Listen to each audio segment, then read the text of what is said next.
there was just a sense of global outrage over what the U.S. was doing in Guantanamo. Very early on, there were reports of detainees being mistreated, interrogated in brutal ways, and just the very notion of holding people indefinitely without charge just caused a lot of outrage in the world. There was this really famous photo that the Pentagon released right as soon as they landed with these detainees in these orange jumpsuits. You know, some of them were blindfolded when they came off the plane.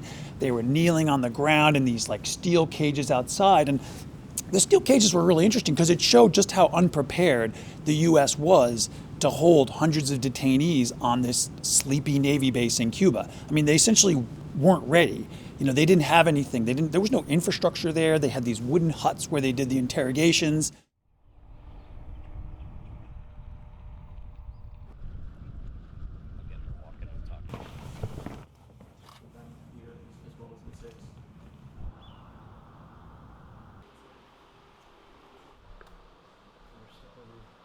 The Obama administration made a big effort to close it and just wasn't able to do it. They made a lot of progress. They got close. They reduced the detainee population, but they weren't able to close it.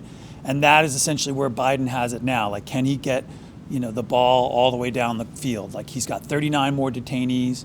He's got to figure out what to do with them. So we're only talking about a few people here. The really difficult issue is what do you do with the people who've been charged by military commission? And within that, the real question is what do you do with the 5 guys who are charged with their role in the September 11th attacks? The main guy is this guy, Khalid Sheikh Mohammed. He has described himself as the mastermind of the September 11th attacks. At some point, he said he came up with the plan from A to Z. If it ever goes to trial, it will be a jury of military officers who decide his fate. It's a death penalty case, so in theory, these guys could get the death penalty if convicted.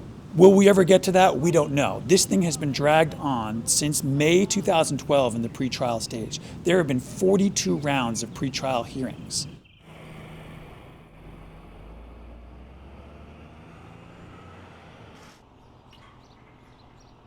If that prohibition remains outside the Pentagon authorization bill, and if they strip the funding for the detention center, then the Biden administration will have a pretty straightforward path to closing Guantanamo. Now, that doesn't mean releasing everyone, because they're still going to have those people that they want to hold on to, that small group of subset of prisoners, including the suspects in the 9/11 case, that they will have to move to the United States and put on trial.